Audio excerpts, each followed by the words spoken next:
व्यासदेवाय नमः। ओम शुभदेवाय नमः।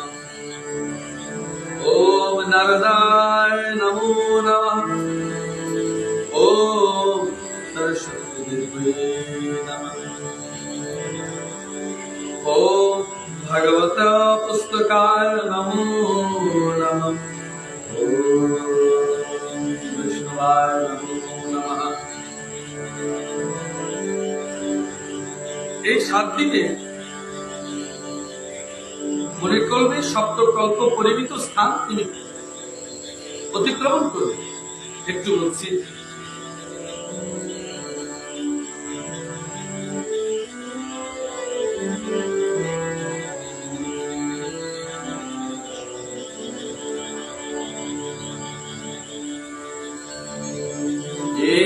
এবং দেবশীত রাজন সদা সংকল্প ঈশ্বর সাব বেজেন বিপ্রাণা সংচহে সরুল বিহিম। রাজন,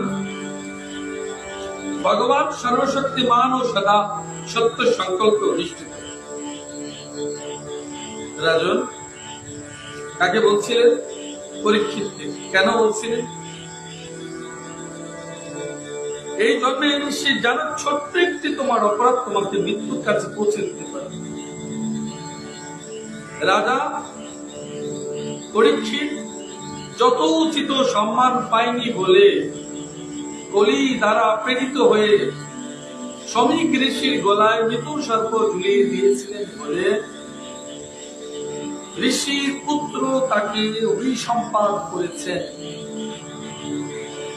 সেই অভিসম্পাদ এমন হয়েছে যে 7 দিনের মধ্যে তার মৃত্যু হবে। তক্ষক নাগ প্রত্যেক ধ্বংস। আমরা 7 দিনের আয়ু নিয়ে এসছি। সপ্তকল্পের আয়ু বলো, 7 দিন বলো, 7 দিবস বলো, 7 বৎসর বলো, 70 বৎসর বলো। এই পুরো দিনগুলো, দিবসগুলো, বৎসরগুলো, যুগগুলো সব কল্পনা, কল্পনা, পুরোপুরি কল্পনা এবং আপেক্ষিক। পুরোটাই আপেক্ষিক। আপেক্ষিক নিদানে আমাদের বয়স চলছে। দেবলোকের বয়স, পিতৃলোকের বয়স, মৃত্যুলোকের বয়স সব আপেক্ষিক।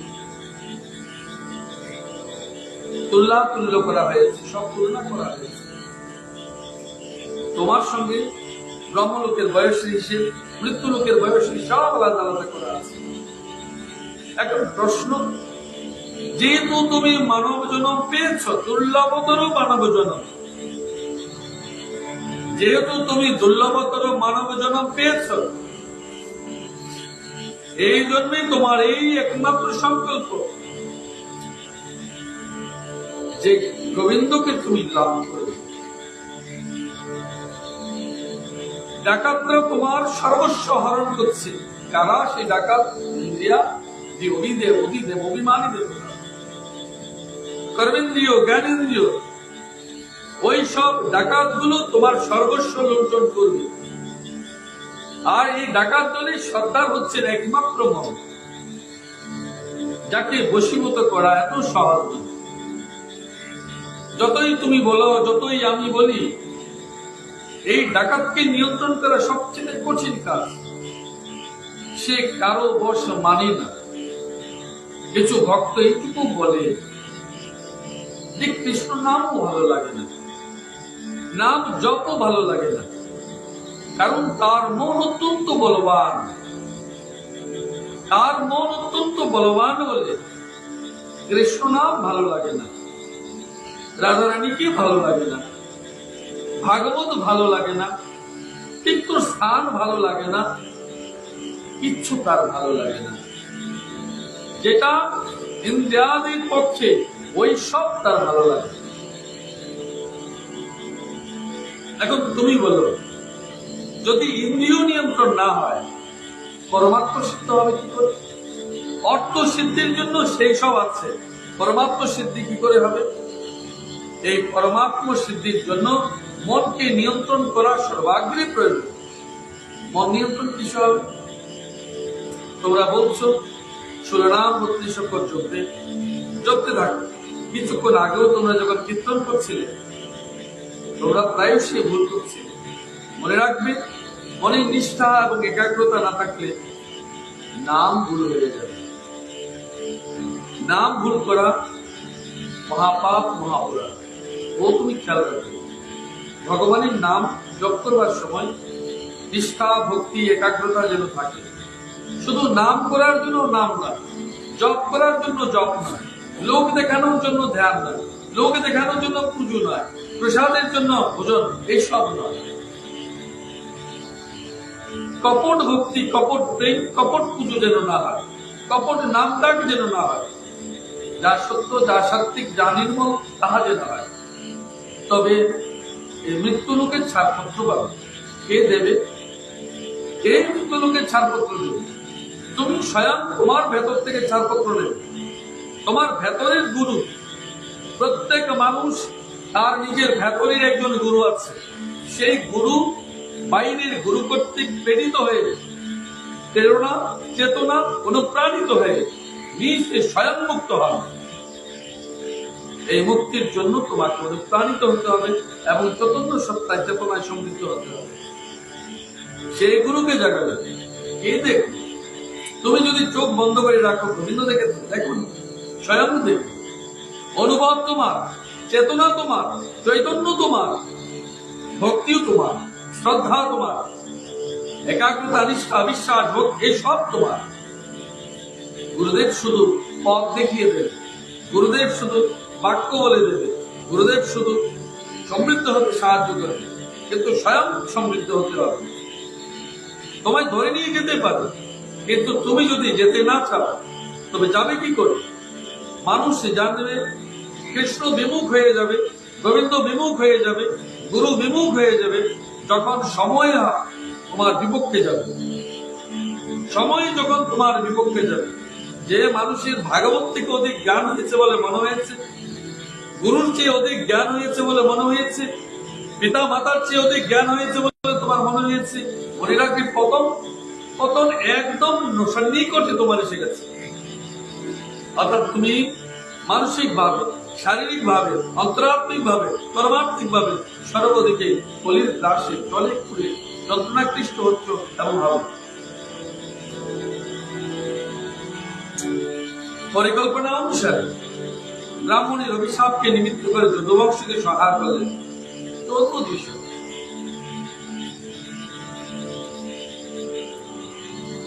গান্ধারী কাকে অভিশাপ দিয়েছে? ভগবান কৃষ্ণ। কি বলছেন? যেইভাবে আমার কৌরব বংশকে তুমি ধ্বংস করেছ, সেই রূপে এই শিব ভক্তিনী গান্ধারী অভিসম্পাত করে তোমার যদুকুল সেই রূপ ধ্বংসপ্রাপ্ত হয়ে যাবে। বিচার করে দেখবে, কুন্তির যা গেছে তার চেয়ে অধিক কিন্তু গান্ধারীর গেছে। গান্ধারীর অধিক গেছে, পুত্র শোক অধিক পেয়েছে গান্ধারী, তাই অভিসম্পাত সে করেছে। জগতের মাকে জিজ্ঞেস করবে, পুত্র হারা শোক মা কিছুতেই মেনে নিতে পারে না, মানতে পারে না। জগতের এত শক্তিশালী মায়া এখানে, পুত্র শোককে নিয়ন্ত্রণ করা মায়ের পক্ষে ভীষণ কষ্টদায়ক হয়ে যায়। সেই রূপে অভিসম্পাত করিয়েছে, ভগবানই লীলা করেছেন সেটা। গান্ধারীকে দিয়ে অভিসম্পাত করিয়েছেন, বস্তুত যদুকুলে যারা এসছেন তাদের মুক্তির বিধান করেছেন।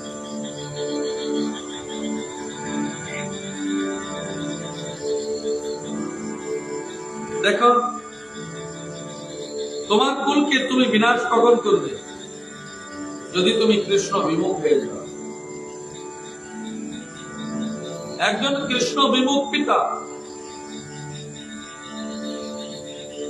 ভগবত বিমুখ পিতা তার পুত্র পুত্রাদিকে ভক্তি এবং প্রেম থেকে অনেক দূরে সরিয়ে রাখে, অনেক দূরে সরিয়ে রাখে। একদিন সেই পুত্র তার পিতাকে ঈশ্বরের স্বরূপ মানতে অস্বীকার করে।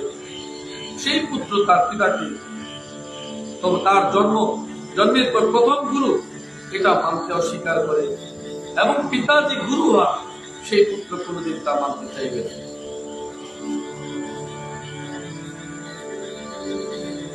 এ পরীক্ষিত, ভগবানের সেই মনোহর মূর্তি ছিল অসাধারণ, অকল্পনীয়,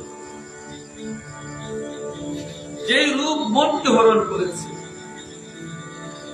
যেই রূপ মনকে হরণ করেছে, মনোহর, চিত্ত চোর, হৃদয় চোর। ভগবান কৃষ্ণ যত আছে সবাই তাকে চোর বলে চোর বলে কি বলছেন, স্বীকার করে নিয়েছে। কেন ভগবান কৃষ্ণ চোর হয়েছে? কারণ তোমার চিত্তকে, তোমার মনকে, তোমার প্রাণকে, এমনকি তোমার নয়নের ভেতর থেকে নয়ন জ্যোতিকেও তিনি হরণ করে নিয়েছেন। তো মন হরণ করেছেন মন চোর, চিত্ত হরণ করেছেন চিত্ত চোর। এই রূপে ভগবান কৃষ্ণ সব, যার হৃদয় হরণ করেছে সে কোথায় থাকবে বলুন?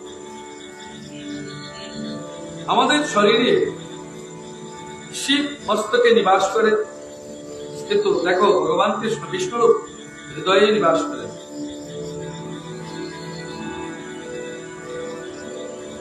ভগবানের অবস্থানটুকু দেখো, শেষ মৃত্যু, তাই শিবকে মাথায় রেখেছে, শেষ মৃত্যু সমাধি উঠানে হবে। কিন্তু এই মন্দির দিয়ে তুমি জগৎকে জয় করবে, প্রেম এখানে, প্রেম এখানে। তো ভগবান কৃষ্ণকে যখন প্রেম অর্পণ করবে, আনবে কোথাও থেকে? রাধারানীর কাছ থেকে। ও তো জগতের সবটা প্রেম নিজের কাছে রেখে দিয়েছে। তুমি তাকে দেখবে, বুঝবে, উপলব্ধি করবে, আনবে, গোবিন্দের প্রণাম করে নিবেদন করবে।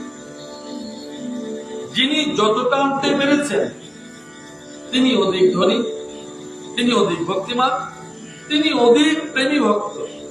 যিনি আনতে পারেননি তিনি দিনহীন এবং দরিদ্র। কার কাছ থেকে আনবে? রাধারানীর কাছে। কাঁদবে তো রাধারানীর কাছে, কি বলবেন? এ রাধে, আমায় এমন প্রেম দাও, তোমার কৃষ্ণকে সে প্রেম রজ্জুতে যেন আমি পারতে পারি। কারণ গোবিন্দ কোন কিছুতেই বন্ধনকৃত হন না, একমাত্র প্রেম রজ্জু ছাড়া।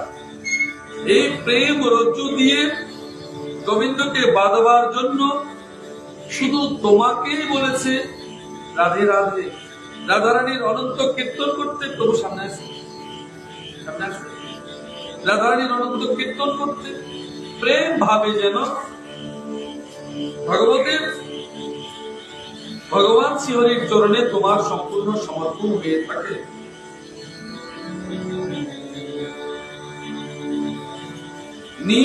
তিনি নিজ সৌন্দর্য মাধুরীতে সকলের দৃষ্টি তার দিকে আকর্ষণ করেছিলেন। তার বাণী, তার উপদেশ ছিল পরম মধুর, যার দ্বারা তিনি স্মরণকারীদের স্মৃত হরণ করেছিলেন। তার চরণ কমল ত্রিলোক সুন্দর। ত্রিলোকে এমন কিছু কি আছে যে গোবিন্দ চরণ চেয়ে সর্বশ্রেষ্ঠ হয়েছে? ভুলুক বলো, গোলক বলো, বৈকুণ্ঠ লোক বলো, শিবলোক বলো, মৃত্যুলোক বলো, সর্বদা আমরা এইটুকু ভেবেছি, হে প্রভু, আমি যেন গোবিন্দ চরণে আমার স্মরণ হয়, গোবিন্দ চরণে যেন আমার স্মরণ হয়। ভগবানও বলেছে স্মরণ নিলে মরণ হয় না। মরব তো কোথায়? ভগবানের চরণে। তাকে মরণ বলেন, আশ্রয় বলে। যিনি আশ্রয় দিয়েছেন ভগবান তাকে স্মরণ দিয়েছেন, যিনি স্মরণ নিয়েছেন তিনি গোলকধাম প্রাপ্ত হয়েছে। এই কারণে নিত্য নিত্য তুমি জানো যত লোক আছে সর্বলোক শ্রেষ্ঠ গোলক, সর্বলোক শ্রেষ্ঠ গোলক, এই গোলক ভাগবত প্রেমী তোমার অন্তরাত্মায় সাজাবে, তোমার যেখানে সাধন ভজন ধ্যান করতে সেখানে সাজাবে। সেই অবস্থার নিরিখে গোলকের প্রেমানুভূতি, দিব্য আনন্দ অনুভূতি তুমি প্রাপ্ত হবে এবং মৃত্যুর পর তোমার সূক্ষ্ম রূপ শরীর গোলক ধাম যাত্রা করবে। স্থূল এখানে স্থূলে প্রাপ্ত হবে, চেতনায় অনুভূতিতে চৈতন্যে, এবং সূক্ষ্ম লোকে গোলকে সেটা প্রাপ্ত হয়ে যাবে। এখানেও সেখানেও, এখানেও গোলক ওইখানেও গোলক।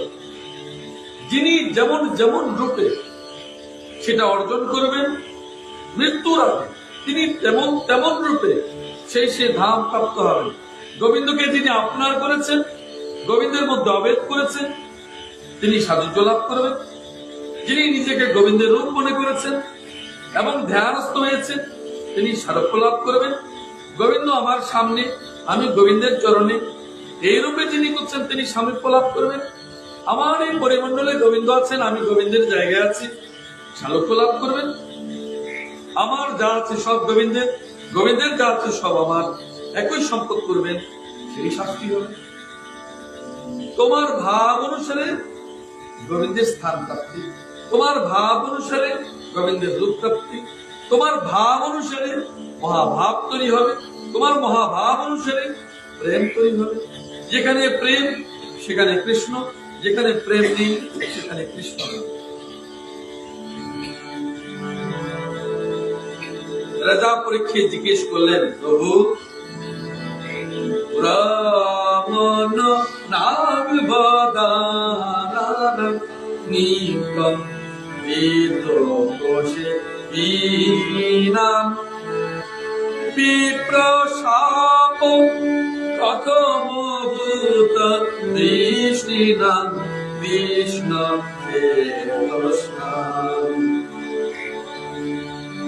প্রভু, যদু বংশজাতগণ অতি ব্রাহ্মণ ভক্ত ছিলেন, তাদের অপরিসীম ঔদার্য ছিল। গুরু বৃদ্ধদের নিত্য নিরন্তর সেবা শুশ্রূষা করতেন। সর্বোপরি তাদের চিত্ত শ্রীকৃষ্ণে সমর্পিত থাকত। এই অবস্থায় তাদের পক্ষে ব্রাহ্মণের অপরাধ সাধন কেমন করে সম্ভব হল? মনে রাখবে, ভক্তির যেন অহংকার না আসে, সেবার যেন অহংকার না আসে, অর্থের যেন অহংকার অভিমান না আসে। অধিক অধিক বহু বহু লোক ভক্তির অন্তিমতম স্থানে গিয়েও তিনি তরি ডুবাতে হয়েছে, তার জীবনে অহংকার এসেছে। ভগবান কৃষ্ণ কি অত্যন্ত আপন করে পেতে চেয়েছিল স্বয়ং সত্যভামা, এবং সোনার কি করেছে, তুলাযন্ত্র দিয়ে তিনি ভগবানকে মেপে, তুলাদণ্ডে মেপে তাকে আপনার করতে চেয়েছেন, আপনার করতে পারেননি। রুক্মিণী স্বয়ং শেষে তার হিতার্থে লেগেছেন, তবে তিনি সেটা সত্যকে জেনেছেন।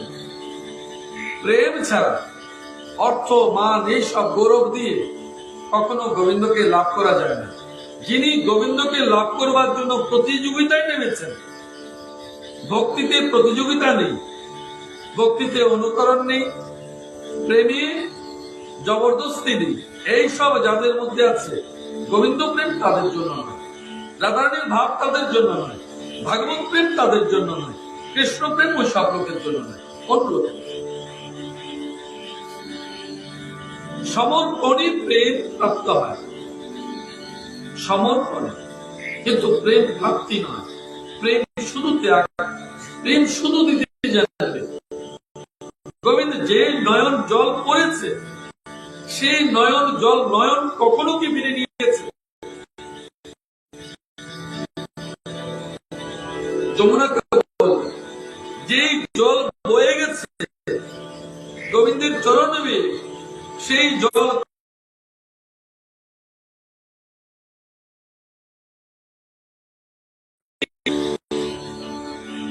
অনাদি অনন্ত কল্প তুমি গোবিন্দকে খুঁজবার জন্য ঘুরবে, কিন্তু সমর্পণই ভগবানকে পাওয়া যায়, নিত্যানিত্য পাওয়া যায়।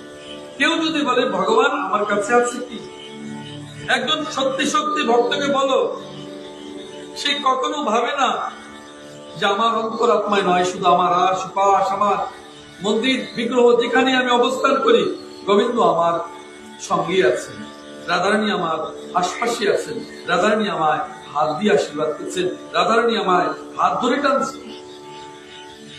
এই কারণে তার চোখের জল আসে। হে রাধে, তুমি আছো বলে আমি এখনো কৃষ্ণনাম করতে পারি। মা এইটুকু অবশ্যই মনে রাখবে। হে রাধে, তুমি আছো বলে গোবিন্দের প্রতি প্রেম ভাব আমার হয়েছে। যদি তুমি না রহিতে তবে নিশ্চিত আমি গোবিন্দের প্রতি সে প্রেম ভাব আমার জাগতো না। তুমি জাগিয়েছ বলে গোবিন্দের প্রতি প্রেম ভাব আমার আছে। এই যেদিন হবে সেদিন নিশ্চিত তোমার অভিমান হবে না, অহংকার হবে না। অহংকারকে বলো আমি তোমার নই, আমি স্বয়ং গোবিন্দের, আমি স্বয়ং রাধারানীর। অহংকার তোমার সীমানায় আসবে না। যদি মনে করো যে অর্থ, বিত্ত, সামর্থ্য তুমি অর্জন করেছ মৃত্যুর পর নিয়ে যেতে পারবে, তবে অবশ্যই অহংকার করো। যদি তোমার প্রয়োজনের বেশি খেতেই না পারো, নিতেই না পারো, তবে সে দিয়ে তুমি কি করবে? কিন্তু মনে রাখবে, যে ভালোবাসায় ফুল তুলেছ, যে প্রেম গোবিন্দের কাছে নিবেদন করেছ, যে আরতি তুমি গোবিন্দকে দিয়েছ, সে তুমি হিসেব রাখনি, স্বয়ং রাধারানী রেখেছে, স্বয়ং গোবিন্দ রেখেছে। বলেছে কর্মী তোমার অধিকার, বলাম তোমার। এইটুকু নিশ্চিত মনো একমা রাখবে, নিশ্চিত যে ভগবান স্বয়ং তোমার ডাকির অপেক্ষায় আছে। কিভাবে জানবে? যদি নির্দিষ্ট মনোযোগ সহকারে কয়েকটা দিন শোনো, অবশ্যই অনেকটাই উপলব্ধি করবে। কি করে জানবে? কি করে জানবে গোবিন্দ তোমার ডাক শুনছে? মনে রাখবে, যা তুমি করছো, দেখবে যা তুমি চাইছো সব আপনা আপনি হচ্ছে। কেউ না কেউ করে দিচ্ছে, কেউ না কেউ রেখে দিচ্ছে, কেউ না কেউ টেনে রেখে দিচ্ছে, তোমাকে অ্যাডভান্স করাচ্ছে। কেন? কি রূপে, কিভাবে? হয়তো তুমি জানো না, কোনোদিন হয়তো জানবে না। এটা তোমার ইচ্ছে না। যখন ভক্ত গোবিন্দের নিকট যেতে চায়, তখন ভগবান দেবতাদের বলে আমার কাছে আনবার জন্য উপযুক্ত পরিমণ্ডল তৈরি করে দাও, আমার নিকট নিয়ে আসো। এই জন্য রাধে রাধে কীর্তন করবার সময়, কিন্তু গোবিন্দের নাম নেওয়ার সময় কিছুতেই যেন একাগ্রতা, নিষ্ঠা, ভক্তি, প্রেম না হারায়। ভগবান কিসে সবচেয়ে সুখী হয়? কখন দুঃখী হয়? ভগবান কখন দুঃখী হয়? যখন ভগবানের উপর তোমার ভরসা হারিয়ে যায়। এক সেই ভরসাই তো আছে যার উপর দিয়ে তোমার ভক্তি প্রেম টিকে আছে। জগতের সকল লোক ছেড়ে দিক, তুমি গোবিন্দকে ছাড়বে না। গোবিন্দ তোমার হাত ধরুক কিংবা নাই ধরুক, তুমি তার চরণ ছাড়বে না। এই দৃঢ় মানসিকতা যেদিন তোমার আছে, থাকবে, সেদিন মনে রাখবে জগৎ তোমার পেছনে দাঁড়িয়ে আছে, ভগবান তোমার পেছনে দাঁড়িয়ে আছে। মনে রাখবে, ভক্তি প্রেমে যাওয়ার আগে বহু অংশে তোমার প্রেম ভক্তিকে বিনষ্ট করবার জন্য আপনা আপনা আপনতম লোক তোমার ভক্তির প্রেমকে খণ্ড বিখণ্ড চূর্ণ বিচূর্ণীকৃত করবে। সাবধান। মনে রাখবে, এই রাধারানীর অন্তিম পরীক্ষা তুমি পা দিয়েছ। কিছুতেই তুমি তোমার গোবিন্দের থেকে মন মানসিকতাকে ছাড়বে না, নিষ্ঠা একাগ্রতা ছাড়বে না। ছেড়েছ তো ভক্তি লাভের জন্য ছেড়েছ, পথ ছেড়েছ অনন্ত জন্মের জন্য। আবার প্রস্তুত, আবার জন্ম, আবার মৃত্যু, আবার জন্ম, আবার মৃত্যু চলতেই থাকবে। এই চলাচল জগতে আসা যাওয়ার খেলা বন্ধ করবার জন্য মনে রাখবে, ভরসা আমার গোবিন্দ আছে। আর কেউ থাক কিংবা নাই থাক, আমার গোবিন্দ আছে, আমার অনন্ত জন্মের পথের সাথী হয়ে আছে। এই লোকে এই যে ঈশ্বর আমার ভাব অনুসারে যে গুরুদেবকে আমায় দিয়েছে, সেই গুরুদেব আমায় যেমন যেমন ভাবে আমার গোবিন্দের নিকট নিয়ে যাওয়ার জন্য বলবে, আমি সেই ভাবকে দৃঢ়তার সহিত ধরব। আমি বলেছিলাম যে ভগবানকে তো আমি পাইনি, কিন্তু আমি ভগবানের নাম পেয়েছি। আমি যখন অন্ধকারে যাব, অরণ্যে যাব, নির্জনতায় যাব, আমি চিৎকার করে ভগবানকে ডাকবো কি করে? হে ভগবান, তোমার নাম জানিনি, কিন্তু গুরুদেব বলেছে এই নামে ডাকো। তুমি নির্জনেও পাবে, পাহাড়েও পাবে, অরণ্য পাবে, একাকিত্বে পাবে, বিপদে পাবে, সম্মুখে পাবে, পশ্চাতে পাবে, যেখানেই পাবে, যেখানেই থাকবে সেখানেই পাবে। কি নামই ডাকবে? ভগবান তুমি পাওনি, কিন্তু ভগবানের নাম যেহেতু তুমি পেয়েছ, ভগবান কি পেয়েছ? ও নামে তিনি আসতে পারবে। একবার ডেকেছ আসনি, দুবার ডেকেছ আসনি, তিনবার ডেকেছ আসেনি, আসবে তো, ডাকতে থাকে। এই ডাকবার জন্য বারে বারে কৃষ্ণ কৃষ্ণ বলে ডাকছো, যখন বলছো জপ, বারে বারে গোবিন্দকে ডাকছো, আসছে না, এই বারে বারে ডাকছো, তাই জপ। ক্লান্ত হয়ে গেছো ডাকতে ডাকতে, বলছো না এবার আমি মনে মনে ডাকবো, ধ্যানস্থ হয়েছে, তাও হচ্ছে না। বলছো না এবার শুধু গোবিন্দের ভাবে নির্লিপ্ত হয়েছে, চেতনা আসছে, মূর্ছিত হচ্ছে। এবার তার চেয়ে বড় মহাভাব হয়েছে, মূর্ছিত হয়েছ, আর ডাকছো না। কেউ এসে জাগিয়ে দিল, তুমি জাগিয়ে গেছো। তারপর উচ্চস্বরে চিৎকার করছো, কখনো কাঁদছো, কখনো হাসছো, তুমি রাখবে তোমার প্রেম। তখন অতি অবশ্যই তুমি তোমার গোবিন্দকে দর্শন করবে। এই গোবিন্দকে দর্শন করবার জন্য পুজো, জপ, ধ্যান, ভাব, মহাভাব, ষষ্ঠতম জায়গায় প্রেম।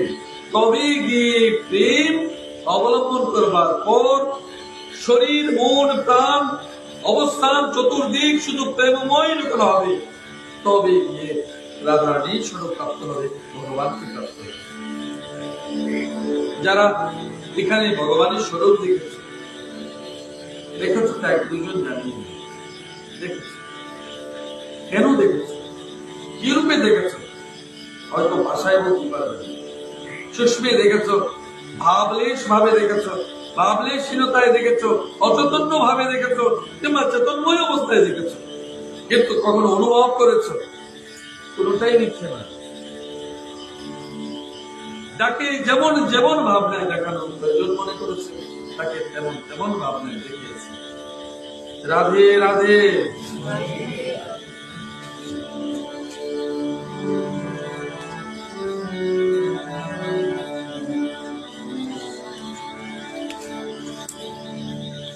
Foto anak.